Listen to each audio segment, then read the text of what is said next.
और आइए अब आपको खबरें विस्तार से हम दिखा देते हैं। और सबसे पहले बात एशियाई महाद्वीप के उन देशों की करते हैं जहां एक तरफ कुदरत का प्रकोप है तो दूसरी तरफ नेपाल में सरकार के खिलाफ आक्रोश है।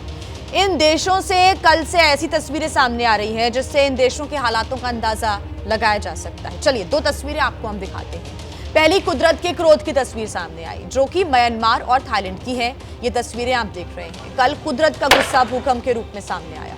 तबाही कितनी भयानक थी उसका अंदाजा आप इन तस्वीरों से लगा सकते हैं। म्यांमार में भूकंप से अब तक 694 लोगों की मौत हो चुकी है तो तकरीबन 1700 लोग अभी भी लापता हैं। उनको तलाशने का काम किया जा रहा है। थाईलैंड में भी 10 लोगों को अपनी जान गंवानी पड़ी। 100 से अधिक लोग यहां पर भी गंभीर रूप से घायल हो गए हैं। दोनों ही देशों में कई लोग मलबे में दबे हुए हैं जिनको निकालने के लिए रेस्क्यू ऑपरेशन चलाया जा रहा है। तो वहीं दूसरी तरफ है भारत का पड़ोसी देश नेपाल। उसकी भी तस्वीरें आपके सामने जहां पर लोगों का गुस्सा कैसे फूटा। राजशाही और लोकतंत्र की मांग को लेकर हालात कल से ही खराब है। विरोध में सड़कों पर आगजनी हो रही है, पत्थर बरसाए जा रहे हैं। राजशाही और लोकशाही की इस जंग में नेपाल जल रहा है और इन दोनों ही खबर पर एबीपी न्यूज की नजर है।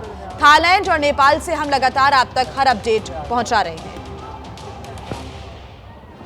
तो ये दो तस्वीरें आपके सामने दोनों देशों में जो स्थितियां हैं वो आप तस्वीरों में देख सकते हैं। एक तरफ तो जहां कुदरत की मार म्यांमार और थाईलैंड झेल रहा है। सबसे ज्यादा नुकसान म्यांमार में हुआ है जहां पर अभी भी 1700 से अधिक लोग लापता हैं। उनको खोजने का तलाशने का काम किया जा रहा है। तो वहीं तकरीबन जो संख्या है मृतकों की वो बढ़ती जा रही है और 700 के करीब पहुंच चुकी है। अभी तक मिली जानकारी के अनुसार 694 लोग अपनी जान गंवा चुके हैं। बड़ी बड़ी इमारतें ताश के पत्ते की तरह बिखरी हुई नजर आ रही हैं, ढह गई हैं। और थाईलैंड की अगर हम बात करें तो यहां पर भी 10 लोगों की जान चली गई। 100 से अधिक लोग यहां पर जख्मी हैं। यहां पर भी कई लोग ऐसे हैं जो कि मलबे में दबे हुए हैं। उनको निकालने का प्रयास किया जा रहा है। तो वहीं नेपाल में सरकार के खिलाफ कैसे आक्रोश आ रहा है नजर वो आपके सामने।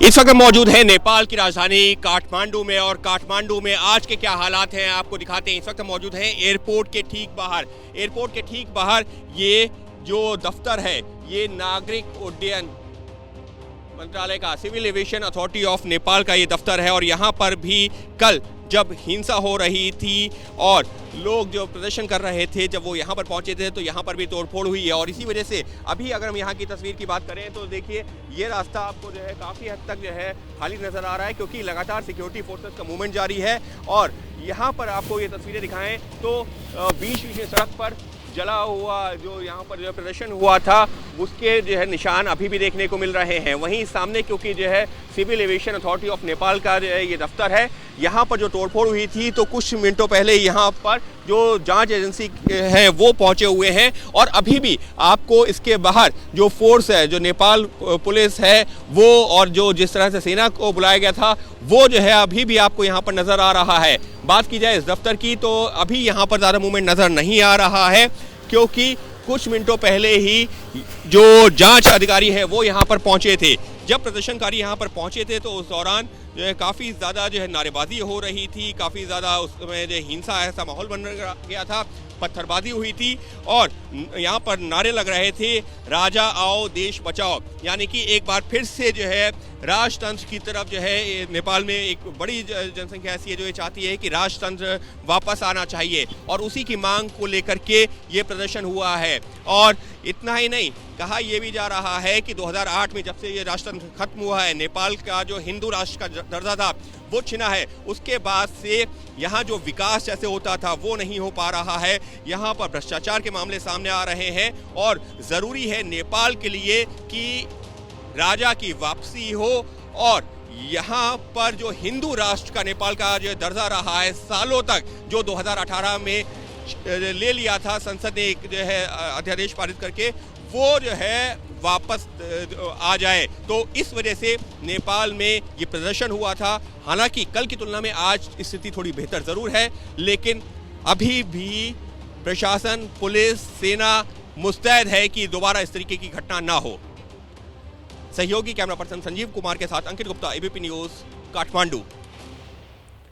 तो ये अंकित गुप्ता की रिपोर्ट आप देख रहे थे। अंकित ने बताया कि किस प्रकार के हालात इस वक्त हैं नेपाल में। अब तक क्या हुआ वो हम आपको बता रहे हैं। पुलिस से राजशाही समर्थक भिड़ गए और साथ ही आगजनी यहां पर हुई है। झड़प में 2 लोगों की अब तक मौत की जानकारी मिल रही है। कई लोग घायल हुए हैं, 30 से अधिक लोग घायल हुए हैं। इनमें पुलिसकर्मी भी शामिल हैं। कई पुलिसकर्मियों को भी गंभीर चोटें आई हैं। झड़प के बाद आगजनी हुई, पत्थरबाजी हुई और पत्थरबाजी के बाद किस प्रकार के हालात हैं वो आप देख रहे हैं। काठमांडू के कई इलाकों में इस वक्त कर्फ्यू लगा दिया गया है। सेना की तैनाती तक करनी पड़ी है। सड़कों पर इस वक्त नेपाल की सेना है।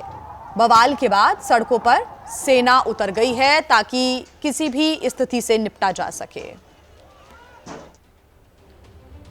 और हमारे सहयोगी ग्राउंड जीरो से हमारे साथ जुड़े हुए हैं। आपको लिए चलते हैं नेपाल के काठमांडू, जहां से अंकित गुप्ता हमें लगातार रिपोर्ट कर रहे हैं। अंकित, अब ऐसा लग रहा है इन तस्वीरों को देखकर कि लोकतंत्र से कहीं ना कहीं लोगों का भरोसा यहां पर उठ चुका है और अब ऐसा लगता है कि यहां की स्थितियां राजशाही के बाद ही ठीक हो पाएंगी। लोगों को ऐसा अब लग रहा है। बिल्कुल, देखिए यहाँ पर यही इस वक्त सबसे बड़ा मुद्दा है। और क्यों, जब मैं यहाँ पर पहुंचा और लोगों से बातचीत की है कि आखिर ये अचानक ये गुस्सा कैसे है, तो लोगों का ये कहना था ये अचानक नहीं है, उनके साथ धोखा किया गया। सवाल यही था कि धोखा कैसे हुआ। तो बहुत सारे लोग ऐसे हैं जिनका कहना था कि 2008 में जब नेपाल को हिंदू राष्ट्र जो होता था उससे सेकुलर देश बना दिया गया, तो वो लोगों को पता ही नहीं था। धीरे धीरे करके क्योंकि राजशाही यहाँ पर खत्म हुई तो फिर भ्रष्टाचार बढ़ने लगा, यहाँ पर घूसखोरी बढ़ने लगी। जो नेपाल की आम जनता थी वो प्रभावित हो रही थी। एक ऐसी शख्स हमारे साथ में, इन्हीं से बात कर लेते हैं। क्या नाम है आपका? मेरा राजू नाम है। राजू, ये बताइए कि आखिर आप लोग इतना विरोध किस चीज का कर रहे हैं? हिंदू राष्ट्र बनाने की फिर से मांग क्यों हो रही है? ये ऐसा है, पहले तो हम लोग को जहाँ पे यहाँ पे आंदोलन हुआ था उस टाइम में जो आंदोलन जनता की डिमांड थी, उस टाइम आपको ये हिंदू राष्ट्र वाला बात ही नहीं हुई थी। अच्छा, हिंदू राष्ट्र हटा देंगे पता ही नहीं था। हाँ, पता ही नहीं था। अच्छा। ये बाद में कहाँ से आया, कैसे डाल दिया है, ये बाद में जब घोषणा की गई तब धर्मनिरपेक्ष घोषणा किया हमारे नेपाल को। उसके बाद धर्मनिरपेक्ष, हम लोग तो ये कंफ्यूज में रह गए, धर्मनिरपेक्ष क्या है। आप लोगों को पता ही नहीं था कि धर्मनिरपेक्ष होता क्या है, मतलब सेकुलर होता क्या, आप लोगों को पता नहीं था? पता ही नहीं था उस टाइम। अब बाद में धीरे धीरे अब नेता लोग बात होते रहते, अब ये चर्चा में आने लगा। उसके बाद हम लोग को थोड़ी थोड़ी पता होने लगी। अच्छा, एक चीज और बताइए राजू, एक चीज और बताइए, क्योंकि हम लोग यहाँ पर इस वक्त खड़े हुए हैं। यहाँ पर प्रदर्शन हुआ था, यहाँ पर जो पथराव और यहाँ पर ये जो सामने सिविल एविएशन का दफ्तर, यहाँ पर भी लोग प्रदर्शनकारी पहुंच गए थे। हाँ, यहाँ से थोड़ा आगे करीबन 2 किलोमीटर आगे प्रदर्शन हुआ था। वहाँ प्रदर्शन होने के बाद आपको पुलिस का हस्तक्षेप रहा।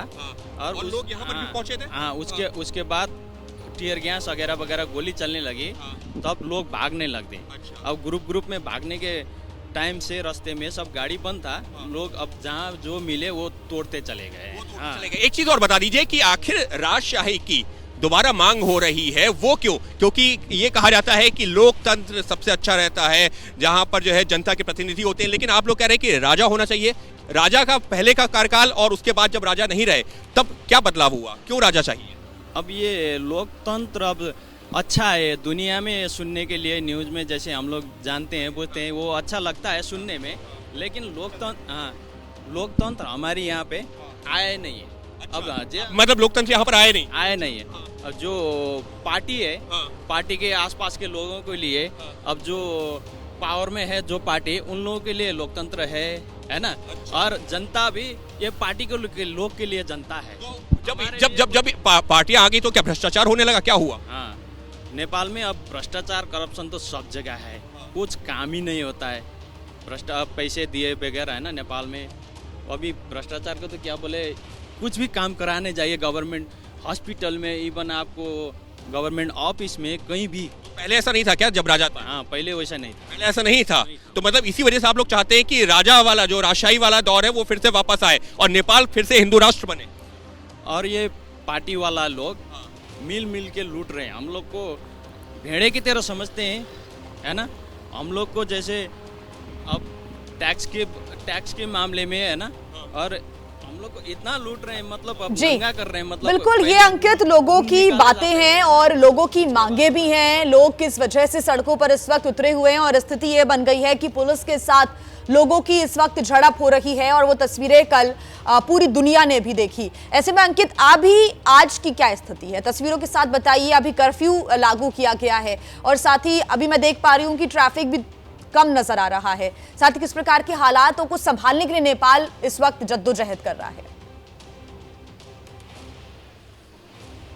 देखिए जी, इस वक्त के लिए एक बड़ा अपडेट ये दे देता हूं कि जो लोग जो है दूसरे देशों से नेपाल पहुंच रहे हैं, उनके लिए एयरपोर्ट कल जब जो है शाम को ये प्रदर्शन हुआ था, कल दोपहर में कुछ घंटों के लिए बंद हो गया था, लेकिन आज एयरपोर्ट जो है रात के बाद से चालू हो गया है और इसी वजह से हम लोग भी यहाँ पर जो सुबह पहुंचे हैं। लेकिन जो एक दूसरी तस्वीर आपको जरूर, जिस बात का आपने जिक्र किया कि आपको ट्रैफिक दिख रहा है, लेकिन आज वो सामान्य हालात नहीं है। क्यों? क्योंकि जो ये घटना हुई है, जो आंदोलन हुआ है, उसमें लोगों की मौत हुई है, कई लोग घायल हुए हैं और एक बड़ा अपडेट क्या मिल रहा है, वो ये मिल रहा है कि आज दिन में रणनीति बनाएंगे। जो प्रदर्शनकारी थे, उनके जो नेता हैं, आज दिन में रणनीति बनाएंगे कि कल क्या करना है, क्योंकि आज को लेकर के कोई रणनीति का ऐलान नहीं किया गया है, प्रदर्शन का ऐलान नहीं किया गया है, लेकिन आज रणनीति बनाई जाएगी क्योंकि पुलिस ने कई लोगों को गिरफ्तार किया हुआ है, कई प्रदर्शनकारियों को गिरफ्तार किया हुआ है। ऐसे में आगे कैसे इस आंदोलन को बढ़ाना है, उसको लेकर के रणनीति बनाई जाएगी। एक सवाल पूछ लेते राजू से। राजू, कर्फ्यू अभी भी यहाँ पर लगा हुआ इलाकों में?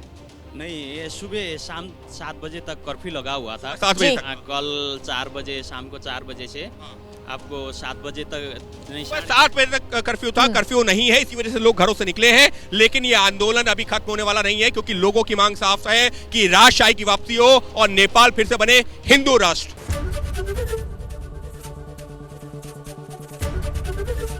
एबीपी गंगा, खबर आपकी, जुबान आपकी।